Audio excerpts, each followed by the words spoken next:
Bakende na front, et assez il fallait bakende na front. Debout Congolais, unis par le sang, unis dans l'effort pour l'indépendance.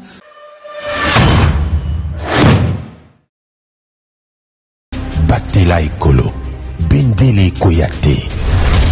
Boza, le bienvenu na GCAM Télévision, fidèles abonnés, chers internautes. Na Pesibino Matondo Mingi, pe bon début semaine, et longona GCAM Télévision, pe na émission na bino préféré, Debout Congolais, Bipa Union Sobozwami, à travers Mokilimo Bimba, Samba Olonga, à Pesibino Matondo Mingi. Toujours na rappel, Toeba été justice, Yonzambe, Motomokote, Aïchapaka, na contrôle na yango, même par la voix ou par le biais de la justice sur terre, Yebango Kenzambe Akozwayo Karamutu, mon côté Aïchapaka, na contrôle Yankolo, aux à la gang, aux à la kuluna, aux à la pauvre ou riche, aux à la puissant ou faible, biso nyonso tout, tokoleka na isambiselo, pour justice Yanzambe, mon côté Aïchapaka, na contrôle na yango. Voilà très directement na actualité oyo tozako aborder na bino mokolo ya lelo. Toyeba été ba manifestation à Kafukafu Salemaki Bongo na Goma et pas wapi population azo réclamer départ ya force régionale à cause ya inaction na bango. Vraiment bozala vraiment n'attend ko vivre ba live ba vidéo ya makamundenge lelo lekelaki na Goma pe le dimanche qui vient de passer. Ezalaki yele population à télémélé les cambo ya force régionale et puis tout le gouverneur militaire à Kitaki bongo na ici kawa population zaki ko manifester pour na koluka ko encadrer pe ko échanger na bango na tina ya ba manifestation wana tokolobelango tokolobela pe makambo elekaki mokolo ya week-end passé na Burundi na cadre ya sommet ya EAC kune pa wapi tata mokonzi ekolo a profitaki na occasion wana pona ko interpeller commandant ya force régionale na makambo oyo etali mission to pesale le makambo ya force régionale na kati ya République démocratique du Congo ba décision nini bimaki kuna est-ce que ezali respecter toté kuna na awa na ngambu na biso mokolo ya lelo tomoni que cesser le fait au basenga qui eza respecté ata mokete tokolobela pe likambo yango bitumbeza ko continuer entre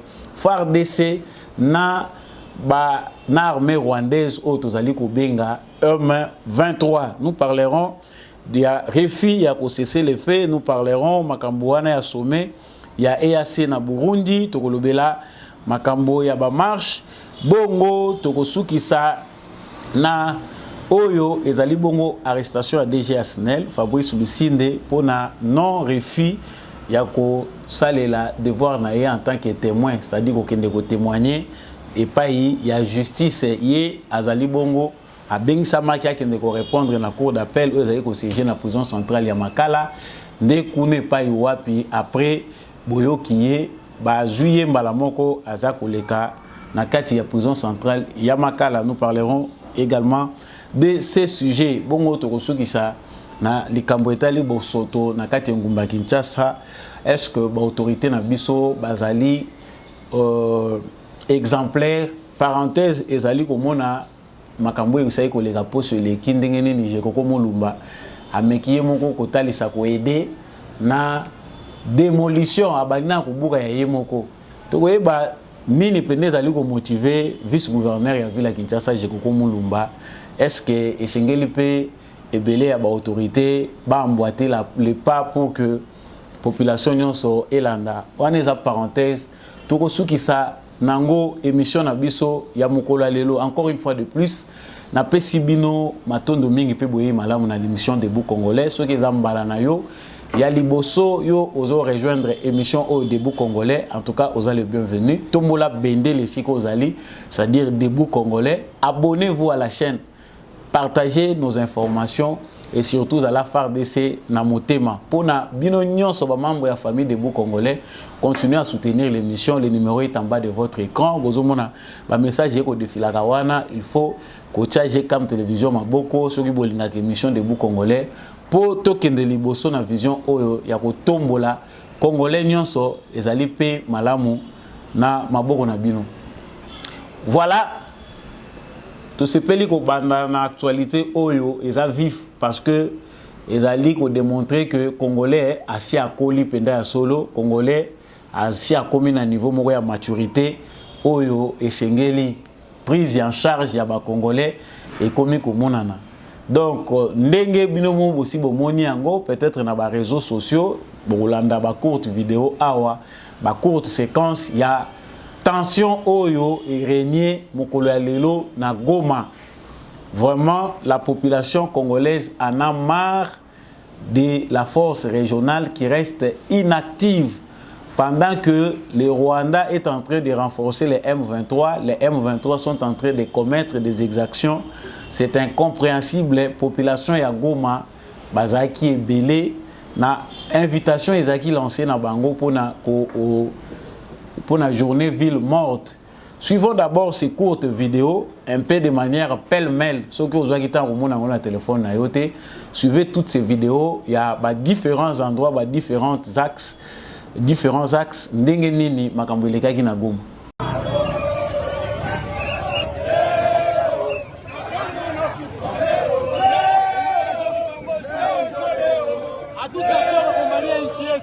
Nous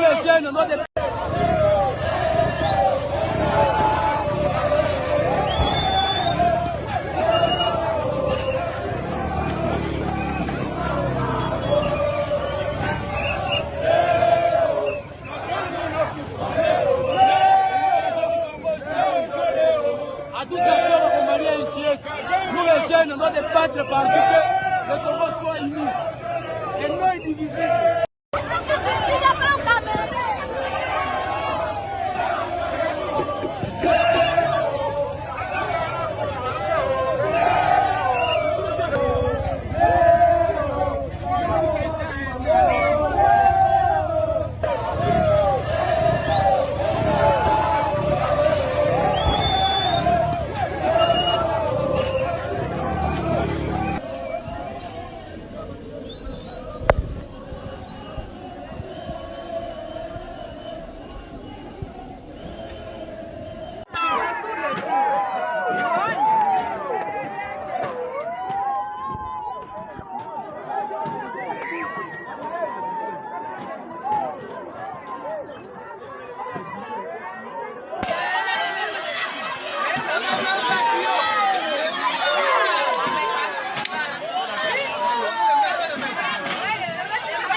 Voilà, je pense que vous avez eu le temps de visionner sous plusieurs angles, sous diverses informations, ndenge nini et yindi na Goma, en tout cas na Goma longonya na bino.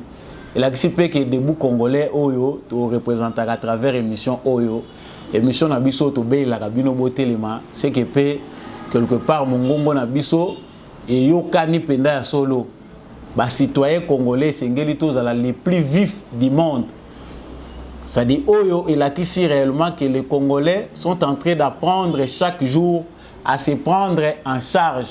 Ba jeune ba bimi na balabala, ba tondisi mabanga na balabala, ba tche banzete, bazo marché balobi, plus question de la force régionale, on n'en veut plus. Pour ceux qui ont un langage courtois, bazana ba suggestion, ndenge bozo landango, bango balobi clairement que soit bobandi attaque balamoko, soit bukangi bisaka na bino bukei po tozomona musala na bino te eza makambo to kolobelaka mbala yinso awa pona kotalisa que ezali facilité ba congolais ba continuer kaka kovanda avec deux forces au total na kati ya République démocratique du Congo associé na armée congolaise, ça devient une cacophonie alors que ba problème sécuritaire au lieu ils ont la résolu, la situation ils s'aggraver, ils ont de plus en plus pire. En tout cas, ils allaient et l'oko oyo, ils sont inacceptables. Et le peuple congolais, face à une telle situation, ne peut pas rester indifférent. La population congolaise, de Goma surtout, bataille ici réellement qu'en tout cas, ils en ont marre. Il y a Komunaka Kaka, parce que les Kambo Tolobi en a début. Jusque tout comme un point il y a vraiment ils ont caractérisé mauvaise foi. Il y a des dirigeants, il y a régions, il y a communauté des États de l'Afrique de l'Est, il y a Kolinga pour trouver paix. Le plan qui a été donné, la feuille de route de Luanda et Nairobi, telle qu'est fixée, et c'est là qui de nature, il y a qu'on trouver la solution à des problèmes aux Congolais. Mais la réalité politique fait que tous à la Bissonion sont butés devant une réalité qui fait que la force de l'ONU, avec le plus grand contingent des Nations Unies au monde, est au Congo. Elle ne fait rien, elle s'est déjà déclarée incapable. Mais Kobimana Bango, balingi pe Kobimate. Awa toza ko lobana bino awa ONU pour na bino batu bozaka na STT na kanti bandeko Goma bandeko Bukavu bayebi bandeko ya bisika nyonso ONU aza concentré bayebi ke ONU akoma ko batama akoma ko camoufler ba UN mususu elongwa na mituka ba efasa yango pour ba camoufler ka ba arriver ko circuler. Mais si les militaires censés marcher de manière visible, rassurer la population, doivent se cacher. À quoi ils servent concrètement? Moussala nini, MONUSCO a zako sala, ceux qui MONUSCO a commis obligé, au lieu de la visible pour nous protéger la population, a commis obligé à la invisible pour nous battre la population. Ce que tina, il y a des militaires ou des années. Na kanisi makambo toko lubaka awa, eza makambo il faut faire partie d'un rapport au gouvernement, il faut appeler ça dans les Nations Unies. Ceux qui solo bazana processus, il y a départ il y a MONUSCO, n'est pas un processus. Mais ce processus-là risque d'être éternel parce que tout est visiblement démontré que la MONUSCO est une force aujourd'hui qui est impliquée dans la mafia en République démocratique du Congo. Miel le PC Koti Bango. Ba fonctionnaire il y a Nations Unies na Congo, ba militaire baza impliqué na complicité na ba groupes armés na kati ya pillage systématique ezo salima ya ba ressources naturelles ya République démocratique du Congo bango pe ba komi na kati yeba ke mutu soki asa langwe ndenge wana miliki leke belé akolinga ko kendete. Donc les Congolais ont en même temps la bataille de la MONUSCO et oyo ezo ko s'ajouter les sous awa ezali bataille ya force régionale. Mais allez-y comprendre comment ça se passe. Dans un pays où il y a plus de volonté, plus d'action de la part de la communauté internationale, on amène une autre aventure. Dès le départ, parce que parce qu'au Congo, quand ça ne va pas, on cherche un bouc émissaire, sa chapeau. Nyon so Tshisekedi amemaki biso na EAC. Mais soki bokotaki na EAC te makambo nyonso bolinga boye bango ndenge nini. Balinga ba solo lango sambino.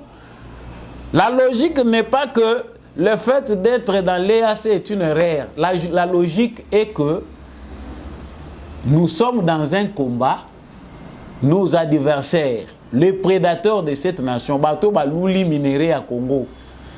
Même ceux qui sont dans SADC, bakobundisa bino kaka na même façon, même si oyo ezako salima na EAC salami na kati ya SADC, ça sera toujours de la même manière parce que les intentions réelles il y a des pays où ils ont copié Congo, des pays membres de la communauté internationale, ils ont copié les ressources naturelles du Congo. Ils ne vont pas changer de méthode parce que le Congo soit dans la SADC et que le Congo n'est pas dans l'EAC. Mais réfléchissons à aller plus loin. Est-ce qu'il y a besoin de l'Union africaine parce qu'il y a besoin de l'Union africaine? Ou bien l'EAC a un problème? Non, non plus. Mais cette force régionale qui est une solution concertée, solution moko donnée par la communauté internationale que non ça va, le rôle la ONU est incapable de s'occuper de harmoniser tous les forces moko est composées dans l'Africain. C'est une décision prise par le Conseil de sécurité des Nations Unies, adoptée comme ça. Et outaki na ba africain kaka bango mon côté, c'est une position de la communauté internationale via les Nations Unies. Pour na bateau bazako kanisa que pour diaboliser Tshisekedi, il faut lui montrer, le présenter comme un démon, c'est lui qui nous a amené la force régionale. Yende mutakoti ici Congo, mutazongi ici Kagame Kabila Bengana qui ça c'est une farce.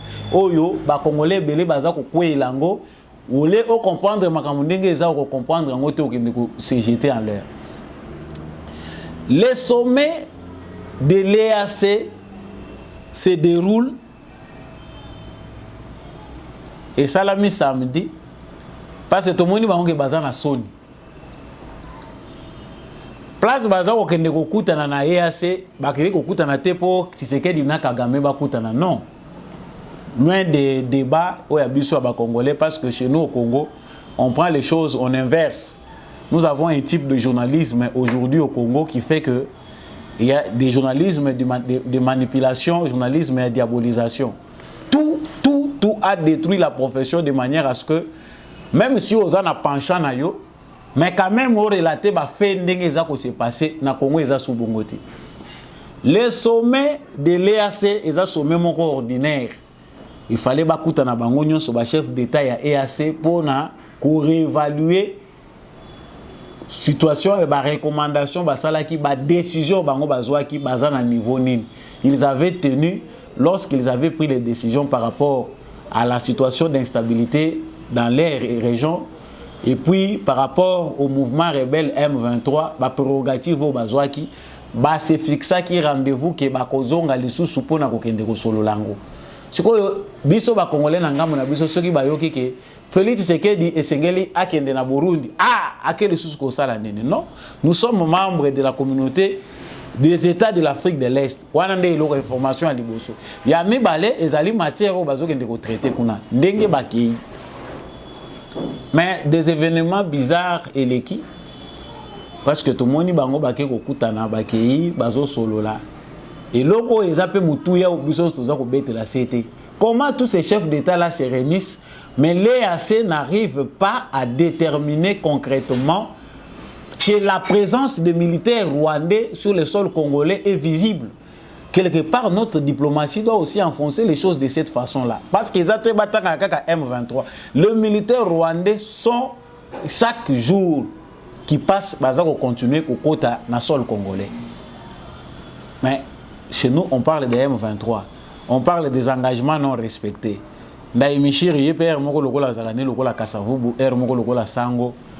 Pour rassurer tous ces interlocuteurs à l'oubli noté, le Congo, le Burundi ne peut pas prendre parti dans le conflit où ils ont opposé République démocratique du Congo na Rwanda. En tout cas, comme tout bon médiateur, dans un processus comme celui-ci, pour Moutoise à la naître, à favoriser entente, il doit prendre que cette position pour la que non, en tout cas, biso toza na makambo parti pour ite biso toza ko lobela makambo par rapport à la région na biso.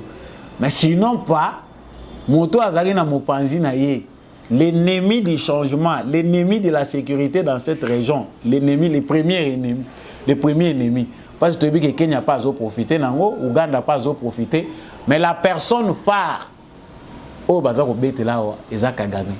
Avant toi ko lega na makambo Félix Tshisekedi aloba kikuna. Tozo tenina ko loba parce que cette vidéo a fait le tour. Visiblement, Paul Kagame commence à de plus en plus à avoir du mal. Voilà, dans cette image, comme vous êtes en train de l'observer, vous voyez que Kagame n'est pas à l'aise. Maboko, Nini, même Soko, Monique, Ozana Mabe, même Nzinzo, Komi Kobangaye. Donc Kagame pense que Kuna Bakende Kobomela Yende Kuna. Non. Bako Kende Koboma na position en athée. Parce que tout n'a pourquoi Félix Tshisekedi est plus à l'aise alors que la situation. Non, Félix Tshisekedi fois là il est maître, il a la maîtrise de soi. Par contre, bozo mona ngondenge bozo mona na vidéo maboko, il y a certains gestes qui démontrent concrètement que Mutoyo aza sous la place na yete. C'est-à-dire dans une réunion comme celle-là, il est azomi mona très mal à l'aise parce que naturellement, c'est lui le vrai problème. Même si la diplomatie, la politique veut qu'on puisse faire des détours, on finir par atteindre la cible. Mais Dans un langage normal, tant qu'on va continuer à débattre à huis clos, c'est lui le problème. Kuna Félix Tshisekedi a indi pas tout le monde déjà que Rambo na biso pe azana forme ya ina bakanda o ya mais la vérité kuna ici bimagi nango.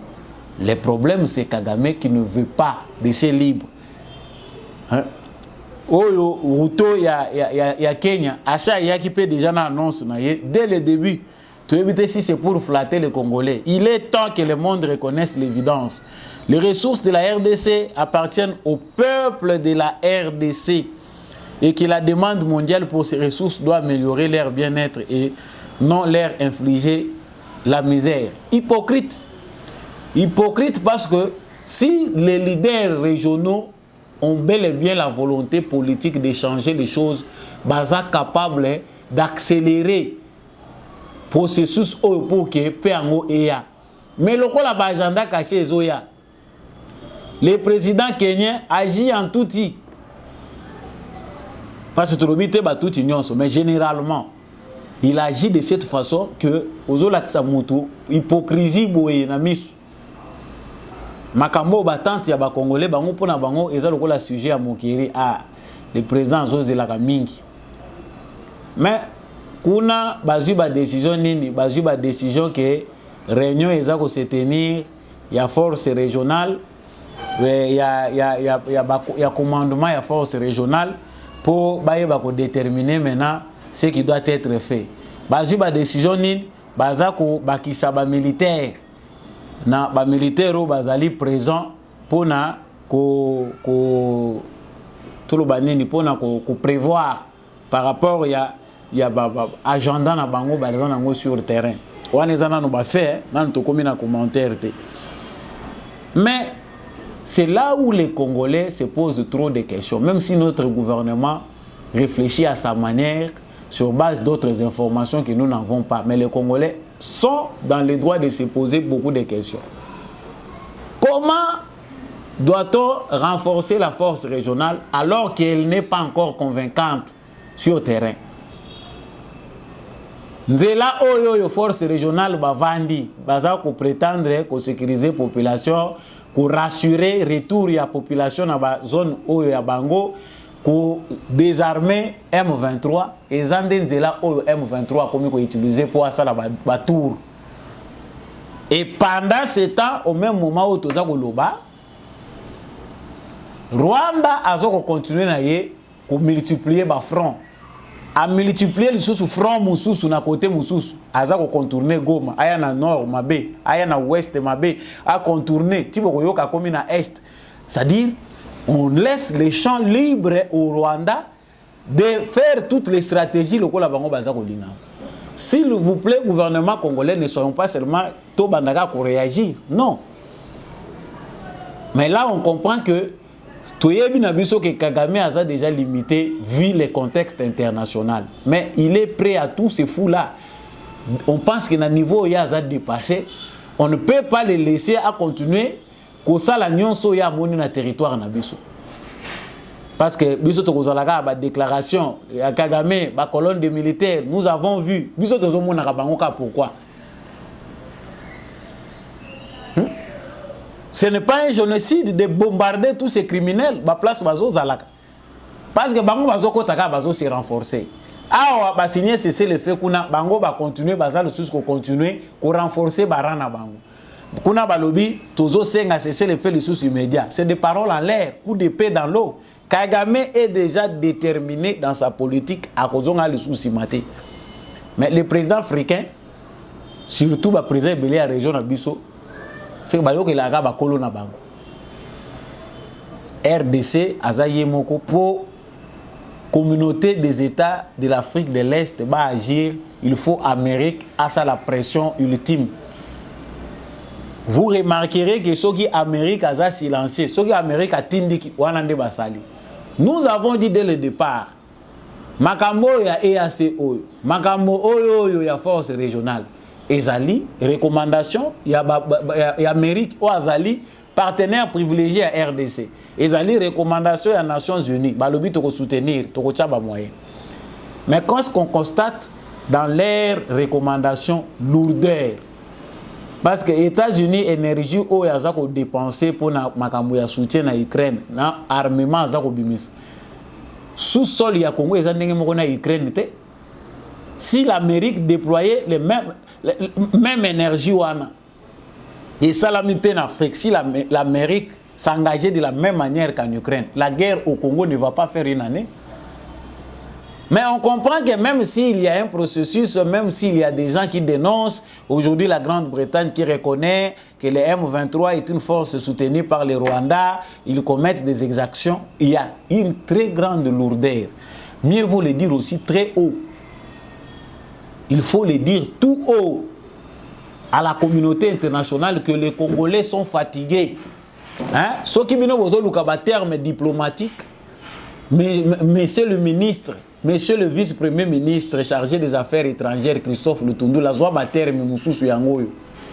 Boye Bisabango que dans les jours à venir, tant que les Congolais ne sont pas convaincus de cette solution à l'international et que la situation ne cesse de se détériorer, nous ne serons pas maîtriser les Congolais qui sont de plus en plus en train de se préparer pour manifester davantage. Qu'est-ce qui va se passer sur les Congolais qui ont une force régionale? Il y a un coup de chapeau.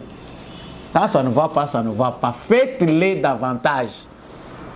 On comprend que notre président, malgré sa bonne volonté, malgré sa diplomatie agissante, il est entre des loups, entre bateaux, mais vu le contexte de la politique internationale, vu le fait que nous existons comme étant un pays dans un continent et dans le monde, il est obligé, le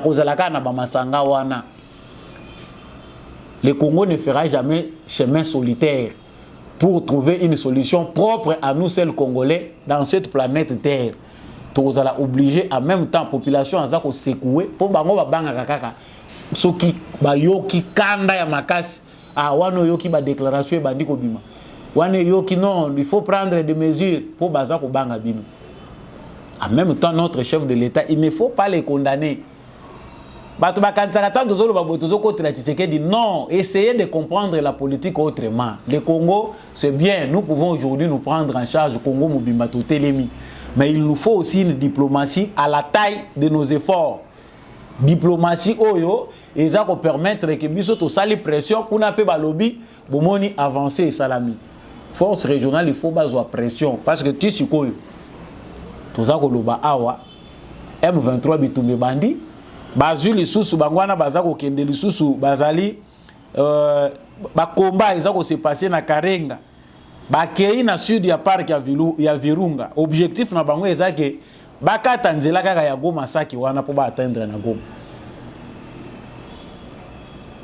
Mais le président Félix Tshisekedi a sali eloko moko est important parce que la diplomatie n'est pas seulement sérieuse lorsqu'elle est cachée.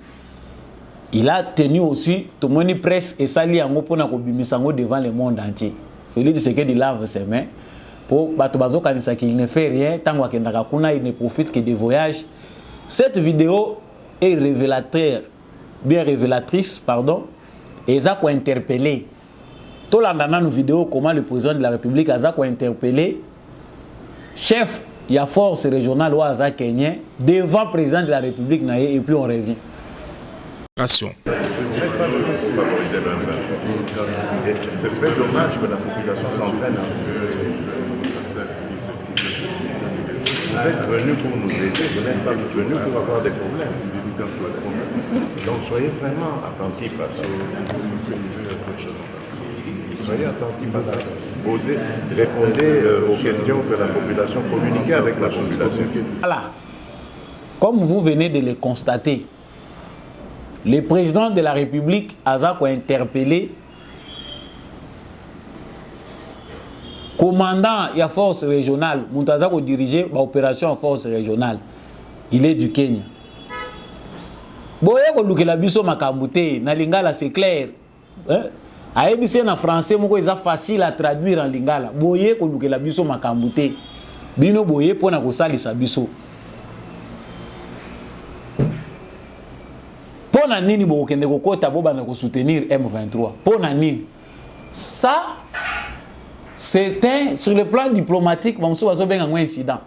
Ah, tout le monde, les journalistes, il y a PPRD, tout le monde, balobi non président de la République, il faut aller communiquer, il faut aller à la place pour se taire. Non, c'est un chef comme ça dont on a besoin de le dire tout haut. À Betibiso et logo te comprendre. Ce qui s'est passé à Goma, ils ont payé qu'aucun de cadre même esprit avec le président de la République. Il les a interpellés. Donc quand un chef de l'État parle comme ça, c'est-à-dire il a des renseignements, il a des informations que Batouana peut baser un mauvais jeu.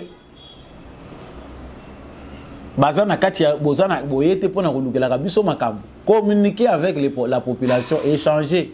Certainement, il a cherché une diplomatie de bien adoucir, pour bien adoucir ces termes. Par euphémisme, mais tout est bien dit dans les propos du président de la République. Lissou, l'écolo ya Lissou, boyelaki musala bolakisa biso musala toyelaki. Côté au gouvernement a publié, communiqué. Les communiqués tels que publiés par le gouvernement, le gouvernement de la RDC des affaires étrangères. Mandat aux forces régionales a joué à Yelaki a un mandat offensif. Bayelaki ko bongisaka ba ko réparer ba robinete, bayelaki te pona ko zala au secours ya population ba ko maloko la ba humanitaire te. Bayaki défilé de mort de te pomi tuke bana ko bundela. Bibundeli wane bele wane komi ko tambola nango ya pamba. Parce que nous on compte les jours. Tant que on a mis tout qui vandi na bibundeli, eza ko betate, ezo ça le côté, ça énerve en fait. Parce que ça nous rappelle ce que la MONUSCO a fait pendant toutes ces années. Pour au finish nous dire, via le secrétaire général des Nations Unies, que la MONUSCO est incapable de combattre les M23 parce que c'est une armée sophistiquée. C'est une armée équipée, comme toutes les armées du monde. Sonia modèle wana pour les Nations Unies. Chers frères congolais, l'air est grave, mais c'est le temps du Congo. L'air est grave, mais le temps est propice pour que les Congolais se libèrent. Cette affaire n'est pas une affaire des essais et des erreurs ou bien des décisions d'un président. C'est une affaire collective. C'est l'affaire du Congo. Yo vandi ozako analyser comme information le but c'est que Dio azama yelete tala à côté ça qui force régionale tala bazo salaboui. Tu sais que dit certainement si c'est vrai ou faux, il peut être piégé ou pas par ses collègues présidents.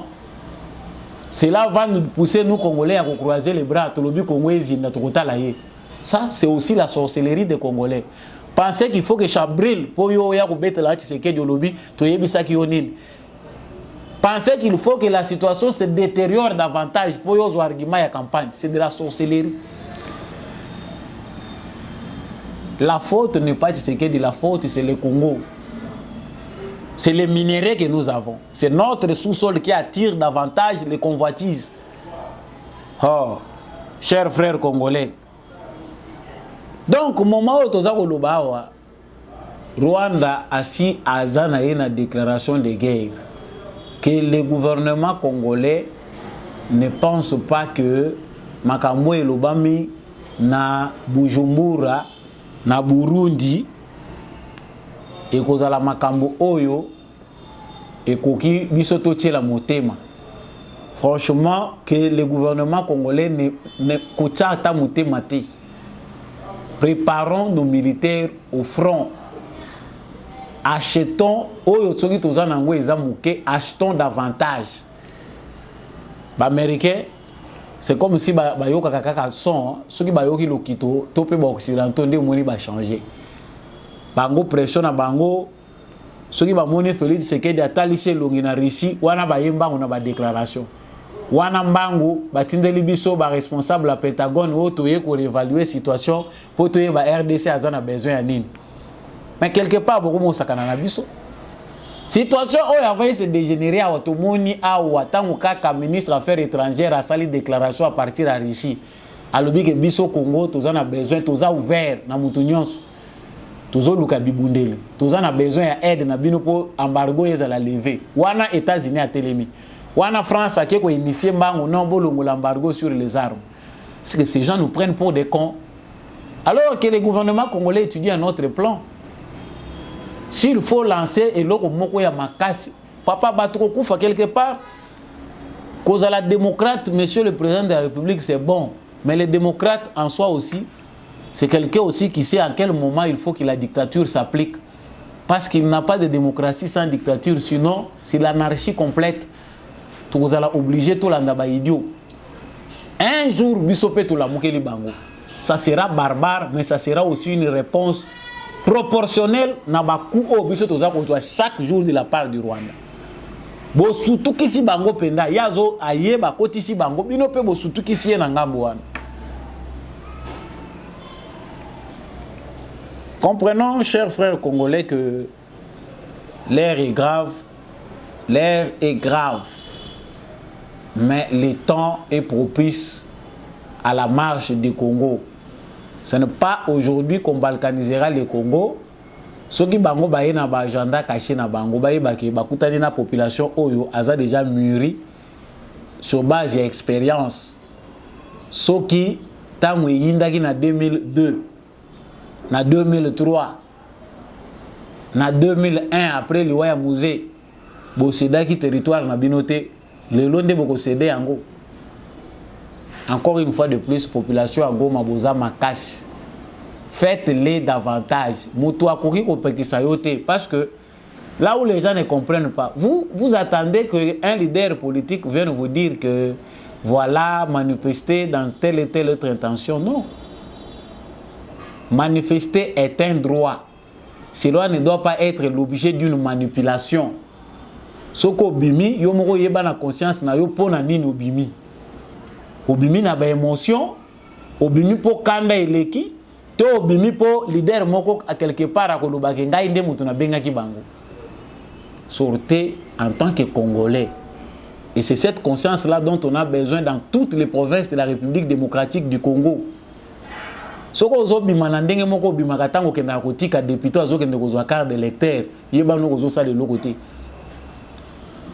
Bima, parce que aux Congolais, on comprend qu'on souffre, on n'a plus le droit de laisser des aventuriers se jouer encore de nous sur notre propre sol. Gouvernement et RDC est accéléré de Kamboya MONUSCO en envoyant un nouveau mémorandum. Société civile et solo, Batoya droit de l'homme, a envoyé des messages à l'ONU. Les peuples congolais est déjà dépassé sur base de l'injustice internationale que nous subissons. Ceux qui ont des aventures, liboso côté tozali kokende bakoka ko gérer ba congolais. Nous avons dit, chers frères congolais, restons debout. Voilà, information yami balé tozali kolobela awa ezali ndenge torobaki likambo ya DG ya SNEL. Fabrice Lusinde qui est à Makala. Bato balingi baye batina nini azana Makala. Toyo ki basangweza kotambola. Ba détournement ya ba millions, le détournement de millions depuis DG Kayumbu. Parce que oh tozane comme DG Asnel azalaki adjoint le directeur général Yasnel oyo azalaki interpellé. Les dossiers de millions comme ça, il y en a sur toute l'étendue de la République démocratique du Congo. Reine Yakabila pendant 18 ans est fabriqué par multimillionnaires. Mais ces multimillionnaires-là ne sont pas millionnaires sur base de leur commerce. Sur base de Moussala Songolo Pakalabasala qui basa multimillionnaires en Bongo, il y a la caisse, il y a l'État. En détruisant tout ce qui appartient à l'État congolais.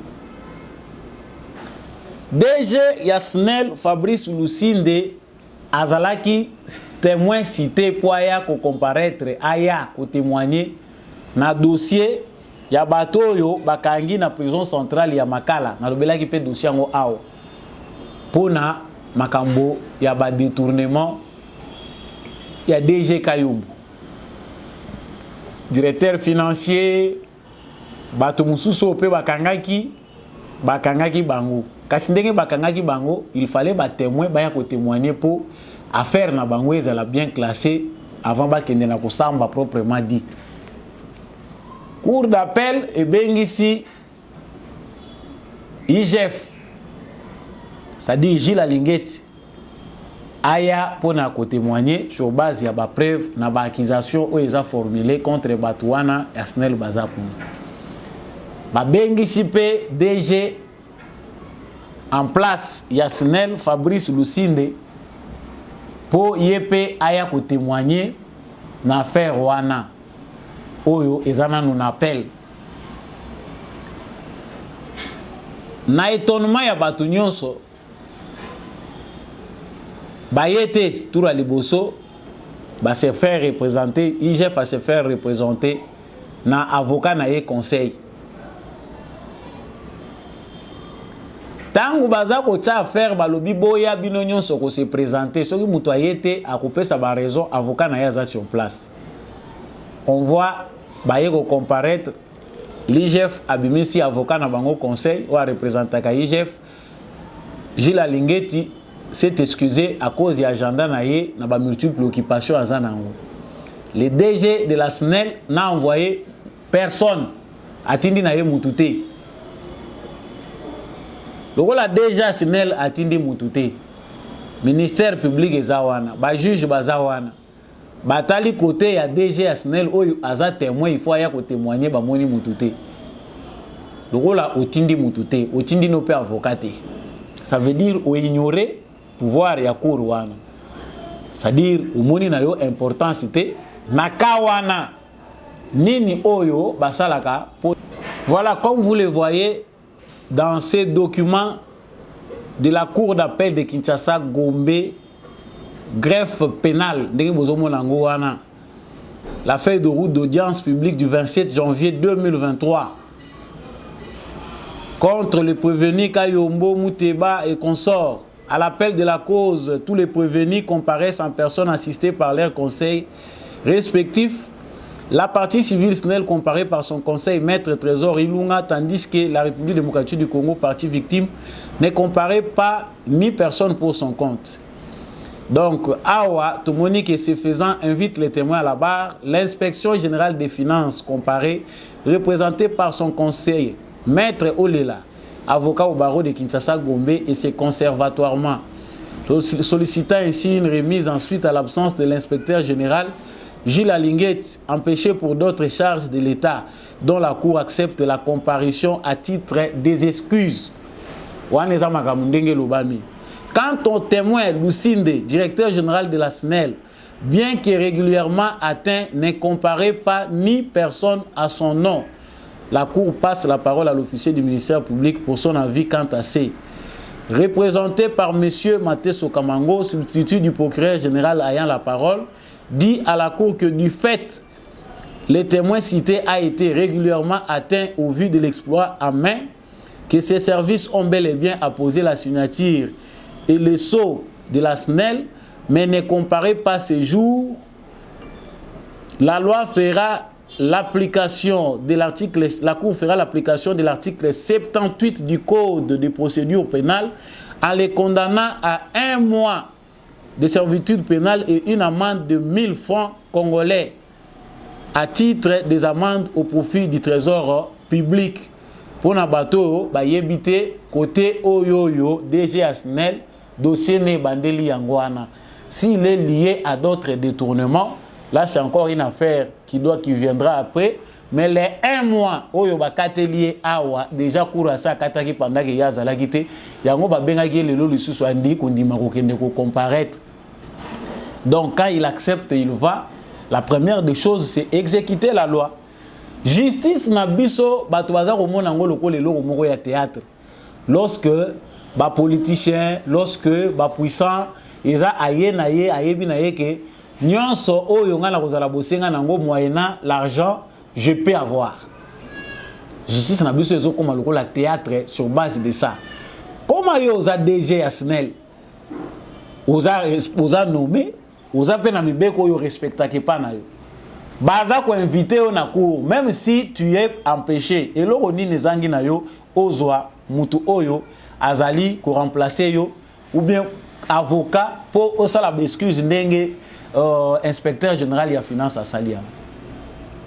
Voilà, c'est-à-dire au Congo, ceux qui ont mis bamika qui ont un titre moko boya justice et les kanango kuna. Siko yo ye wana, biso toza kotuna na justice na biso un mois oyo toyoka prêter que aux liberté provisoire sous condition pour des raisons de ces tâches parce que justice na Congo modèle nango yangwana pour lokola ye aza déjà aza en fonction et non pour raison ya batache oyo aza ko occuper que la justice comme il a été établi ndenge salami tout monde nango pe kendeti na suka makambo e bomba parce que ce dossier est très flou que za na batu mususu ba vandi na prison injustement nanu ba moni clarté te mais dossier ezo continuer kaka encore pe na Congo justice à Congo affaire egoza nango eko ba résoudre nango lelo a signer akangi no mikanda nyonso asiminzela ke wana ke wana zozela nanu ba contacter yeti na batu nyonso pour enfin ba ya ko réouvrir dossier bande la laki lourdeur ya modèle wana nasuki wana nakanisi ke eza malamu mingi parenthèse ya suka émission na biso tolobaki eza concernant ville ya Kinshasa na vice gouverneur ville ya Kinshasa malgré les efforts gouverneur aza ko beta tolo alobi alongoli ville de Kinshasa na kati ya rang ya ba ville oyo eza les plus sales du monde chance pe eza nango déclaration mais constat bato nde bazo salango patango bato bazo tala mituka baza ko mona ngote mais wana eza sujet ya lelo te loko toza ko lobela lelo eza ba propos ya vice gouverneur Jekoko Mulumba aussi bomonaki peut-être vidéo yango akendaki ye moko ko buka ko longola morgue na esika achaki yango nde pona ko lakisa nzela suivez d'abord la vidéo tozonga na commentaire. Excellence, monsieur le vice-gouverneur, bonjour. Bonjour Ndeko. Oui, Tokuti Otongo Tongo Awana Katia Morgue Nayo, j'aurais remarqué Bazako démolir, Bazo Bouka. Qu'est-ce qui se passe? Ndeko, le Lotozali, dimanche 5 février 2023. Oezali Kola Kisabatuke, Mutumoko Azali Kola Mibe Côté. Bien sûr que Nazala Mikanda, oh l'État fait sa place. Mais Morgue, oh, comme il faut crier, Bambouteage et Belé Awa. Malgré que sur la population à Kinshasa, c'est une œuvre sociale. Mais dans ce cas, il y a limité Kingaboua, Kinshasa. On n'a pas si limité parce que tout le monde est délocalisé mort et puis ça na balabala. Et zo kende na katia Kingaboua ou bien que sommes à Lupango na biso ou bien que kenango na partenariat na basango oya hôpital Lisi Banase Boué du Bango.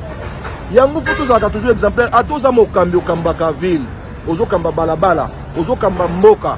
Ozo kamba bavni soko monique loko wana eza pour créer des ordres et loko wana ata ozaki na mikando l'été pesa kiyo momonique ezo créer moi des ordres il faut que zonga na bon sens pour zonga pendant na nzela pour la population surtout ozala exemple na yebi ke bokotu na question bongo garage na ngai oui garage na ngai na obuka ngote parce que le garage n'a pas le même titre dans la station service, la station essence où ils ont la balabala et puis créer un embouteillage télé au dans ce que on a bota la binomoko et puis dans le cas c'était que bisomo bakambi photo ça la exemplaire. Merci beaucoup.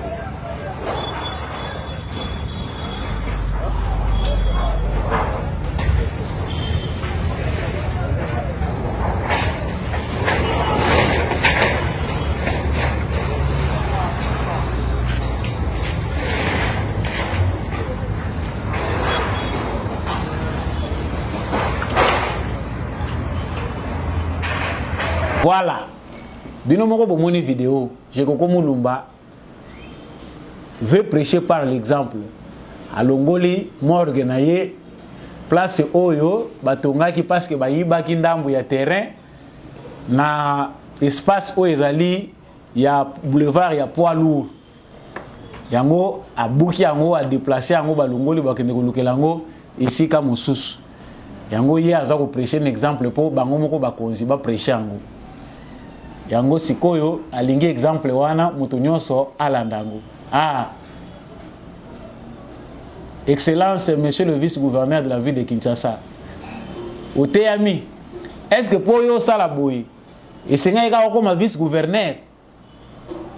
Parce que awa ba congolais musu bazo interpréter ngolo la populisme. Et comme ce ko salande sikoyo po impressionner biso po siko to landa po yo komi likolo. Batu mususu bovandi bozami benga ba autorité ngonga yango yo koyeba ko se recadraka. Ce que vous avez ça passe. Kolongola potinaliste moninga tangu peza na potinaliste na yo. Tangu yo tongaka we bakate ko tonga na balabala l'état. Heureusement que il n'y a que les idiots qui ne changent pas. Notre très respecté vice-gouverneur de la ville de Kinshasa, Jekoko Mulumba, est revenu à la raison pour ko banda yemoko na ko buka. Mais interpeller bango ça la liste ya bakonzi bazaboni bakanga ba venir abato. Bazaboni ba créer ba mapangu bisika mapangu ezate na limite botalité. Bobeta tour pe na limite wana na 13e rue.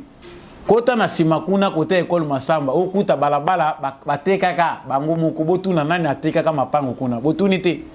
Yango biso toza ko loba quand les mesures se prennent, il faut aller directement au but de manière que bo planifier nyonso botali problème ango bande bandele nango tisuka nango avant bo se lancer parce que ce qu'on se lancer oyebina na côté bozo bandela tena côté bokende kusukela te yango to mona ba décision belé zo amana ville Kinshasa après avoir ko tumba ba mesa ko buka ko sala nyonso suka nango balembaka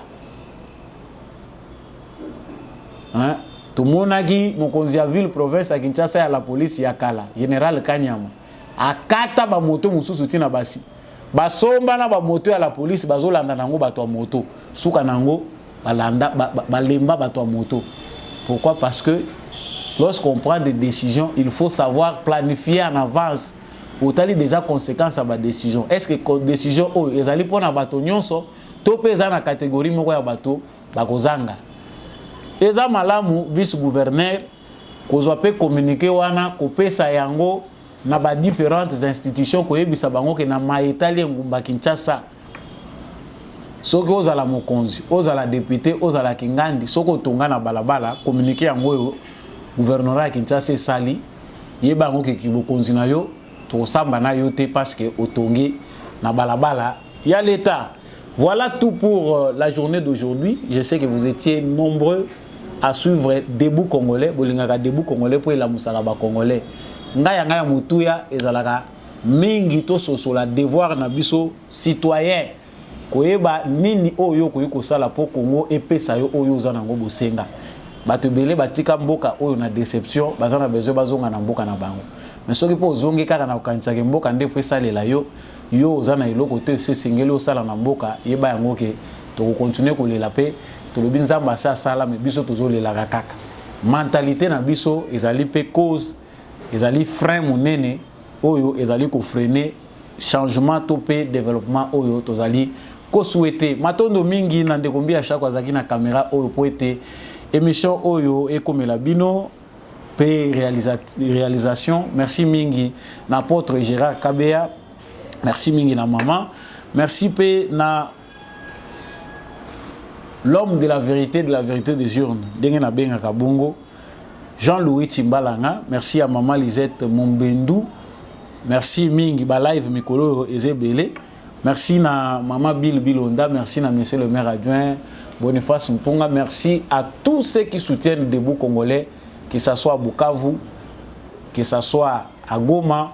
Là, je remercie aussi le soutien à Bissou et Belé. Vous allez continuer à partager l'émission Debout Congolais, Papa Constantin à Bukavu, Natondio Botondi, vous êtes Belé, vous êtes à Bissou na Bukavu, vous êtes à Bissou na Goma, vous êtes au Canada, vous êtes aux États-Unis, vous êtes à Kinshasa, Samba, Olonga, Asia Koma, Soda Nabino.